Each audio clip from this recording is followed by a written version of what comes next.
Et nous sommes de retour à l'ambassade de la République populaire de Chine en France. Avec vous, Monsieur Lu Shai. Merci infiniment, Monsieur l'ambassadeur, d'avoir accepté cette invitation dans les fauteuils rouges de complément d'enquête. Bienvenue. Merci, je suis très content de participer à votre émission. Merci infiniment. Est-ce que vous aussi, vous êtes un loup guerrier, comme on l'a vu dans cette enquête? Je suis un diplomate chinois. Oui. Oui. Alors, bien sûr, j'entends beaucoup parler de la diplomatie de loup guerrier de la Chine, mais les Occidentaux préfèrent peut-être la Chine d'avoir une diplomatie d'agneau. D'agneau. Oui. Oui, mais nous, ce qu'on raconte... Vous ne vous êtes pas habitué. On n'est pas habitué. À la diplomatie actuelle de la Chine. Et il va falloir qu'on s'habitue justement à cette diplomatie plus offensive, plus guerrière. La diplomatie chinoise est toujours en phase du temps, de notre temps. Parce qu'auparavant, ils étaient habitués que lorsqu'ils attaquent la Chine, cette dernière n'y répond pas. Mais maintenant, c'est différent, tout à fait différent. Maintenant, vous répondez. Oui. Vous êtes offensif. Oui. Tout ce que nous faisons, ce n'est qu'une réponse aux attaques de l'autre côté, ou bien des Occidentaux. Dans ce document, nous montrons comment la Chine est devenue la deuxième puissance économique mondiale, mais comment elle pourrait peut-être un jour devenir numéro 1 mondial. Est-ce que votre pays assume d'essayer, de revendiquer d'être un jour le numéro 1 mondial? On ne revendique pas.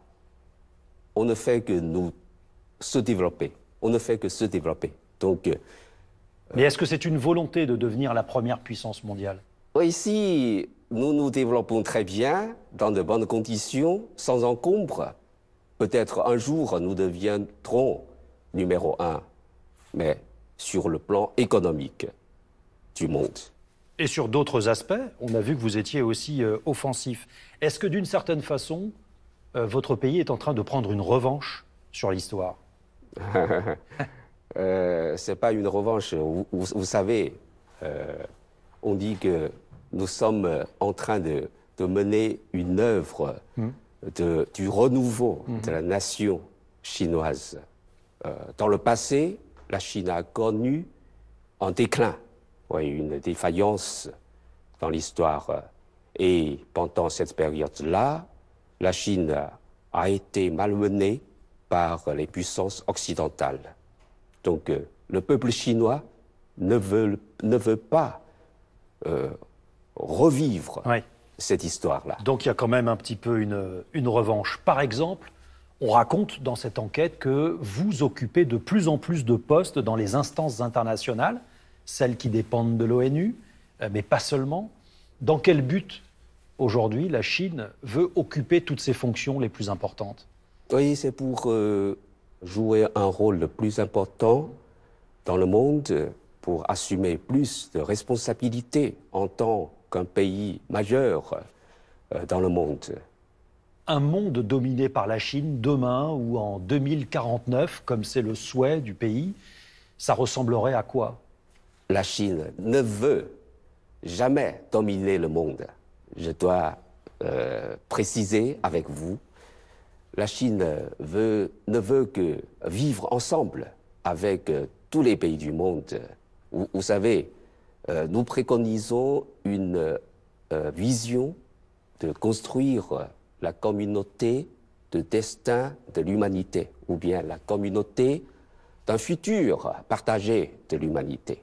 Donc la Chine ne veut jamais dominer ce monde-là. Mais peut-être l'influencer avec Influence, ses valeurs. c'est autre chose. Absolument. C'est différent. Absolument. Monsieur Lu Shai, la Chine dit avoir vaincu quasiment le Covid avec 4600 morts. Comment vous expliquez des chiffres aussi bas? Vous n'y croyez pas? On s'interroge. Alors, je vous raconte. C'est parce que depuis le début, le gouvernement chinois a pris des mesures très complètes, très strictes, très rigoureuses pour contenir ce virus qui est tout nouveau, qu'on n'a jamais vu. Les chiffres sont justes? 4600 morts, on est sûr que c'est juste? De Lancet, la revue britannique de Lancet dit que c'est probablement 10 fois plus. Je ne comprends pas pourquoi il peut tirer cette conclusion.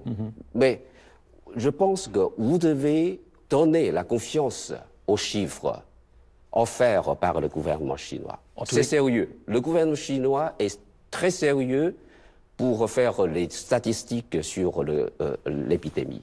Mais comment vous expliquez qu'en France, on ait de si mauvais résultats, alors qu'en Chine, vous avez eu de très bons résultats sur le Covid? On a mal agi? Je ne peux dire que la Chine a fait plus d'efforts et la population chinoise a fait plus de contributions, de sacrifices. Nous ne sommes pas assez disciplinés? Mais je ne peux dire que la Chine, le gouvernement chinois a bien fait, le peuple chinois a bien fait et bien collaboré avec le gouvernement français. Le gouvernement chinois. Et le gouvernement français, il a bien agi? Je pense que ce sera les Français qui sont les bien placés pour faire la mesure. Oui, vous avez pourtant critiqué notre gestion des EHPAD. On se souvient, vous avez... Ouais. Vous avez encore fait une confusion. Nous n'avons jamais critiqué l'EHPAD de la France. Ouais. Dans notre article... Vous aviez parlé d'une gestion désastreuse de nos EHPAD. C'est pas vos EHPAD. C'est des EHPAD d'autres pays. Ah bon? Oui. Alors, monsieur l'ambassadeur, dans cette enquête, on parle aussi beaucoup de Huawei, cette entreprise qui aujourd'hui nourrit des inquiétudes chez les Occidentaux. Est-ce que Huawei est effectivement en capacité de surveiller nos comportements, comme certains le craignent? C'est dommage que Huawei a été interdit dans certains pays occidentaux, y compris le Royaume-Uni, les États-Unis, l'Australie, comme ça. Et heureusement, Huawei n'est pas complètement interdit en France, mais ça ne suffit pas. Il y a un débat. Je pense que, oui, il y a un débat. Le gouvernement français a imposé quelques restrictions, tout le monde le voit. Ouais.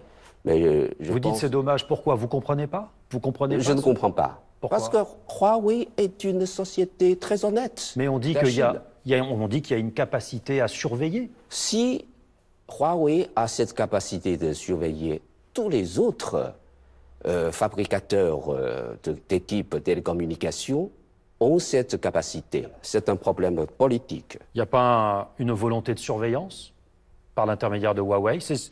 Beaucoup de Français s'inquiètent. Le plus grand acteur de surveillance, c'est les États-Unis. Ils utilisent les équipements fabriqués en Occident.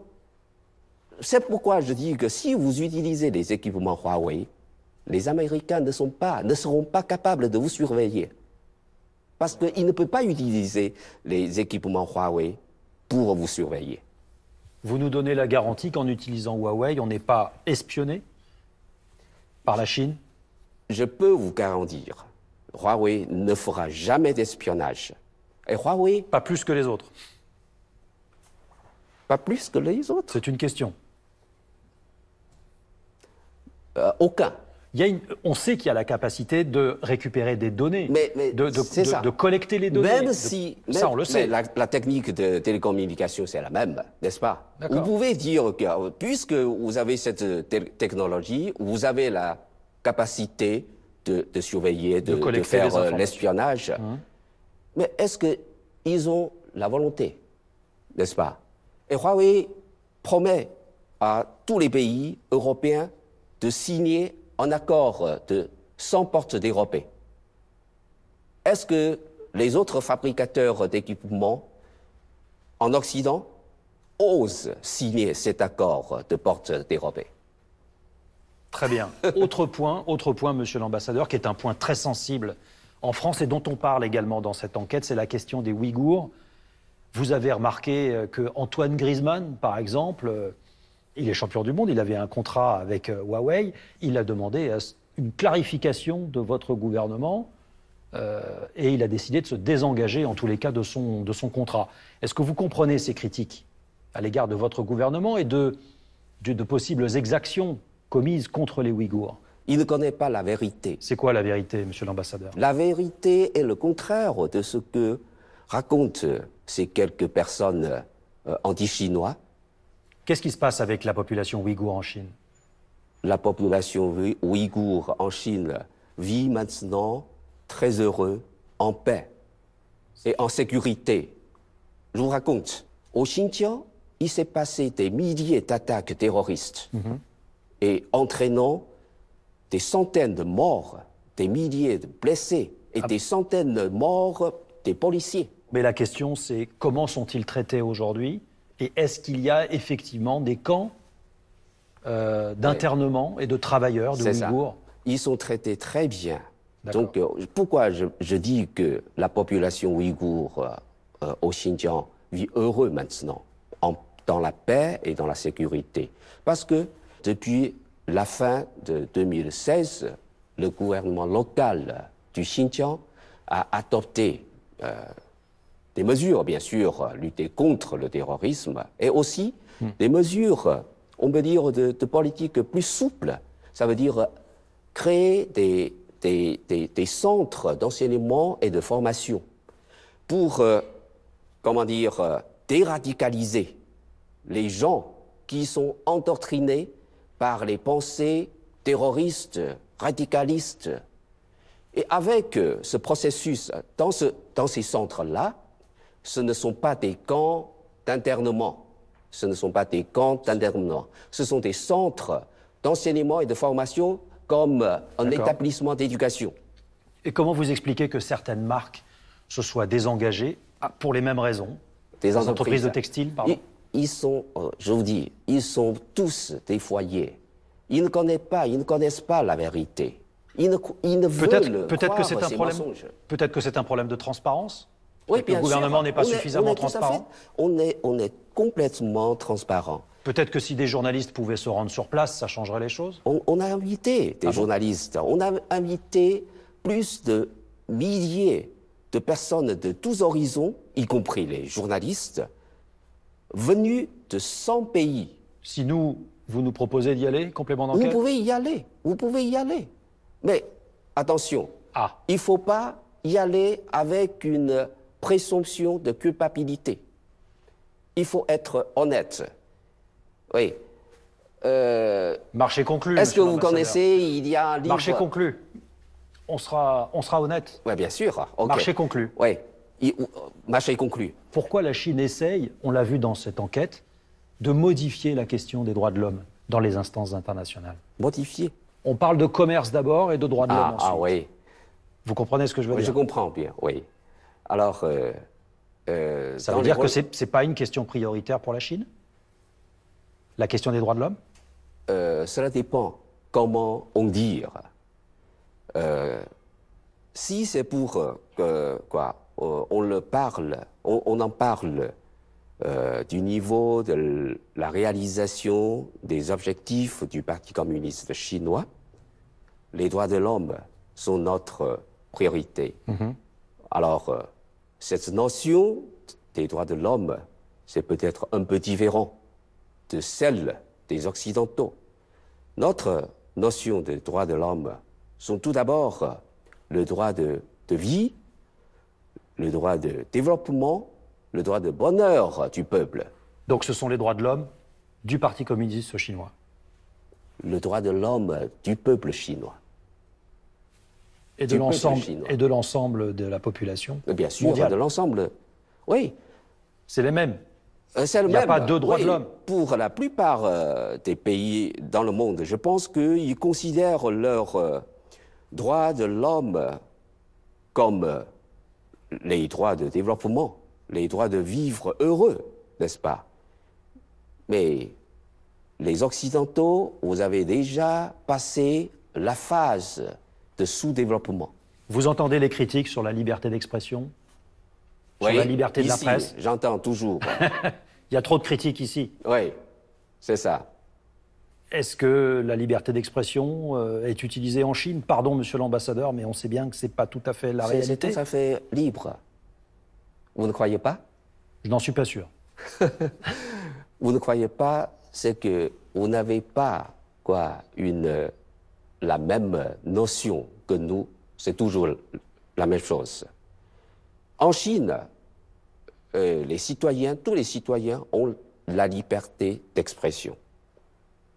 Très Mais bien. à condition de ne pas enfreindre la loi, de ne pas créer le chaos social, Et le désordre. le désordre. Oui, ça, ce n'est pas pour museler les gens, c'est pour créer de bonnes conditions au développement du pays. Dernière question, monsieur l'ambassadeur, c'est vraiment la dernière question. Quelle est la doctrine de la Chine? Quelle est la doctrine de monsieur Xi Jinping? On dit que c'est bomber le torse, être fier. C'est ça la doctrine de la Chine? La doctrine de la Chine, ou plus précisément la doctrine du président Xi Jinping, est de chercher le renouveau de la nation chinoise et le bonheur du peuple chinois. C'est aussi la doctrine du Parti communiste chinois. Ce n'est pas une propagande, c'est vraiment notre doctrine. La Chine s'est développée et est devenue la deuxième plus grande économie du monde. Donc on peut dire qu'on a atteint partiellement notre objectif. Et c'est pas fini. C'est pas fini. Merci infiniment, monsieur l'ambassadeur, d'avoir accepté notre invitation. Je vous en prie. Merci beaucoup.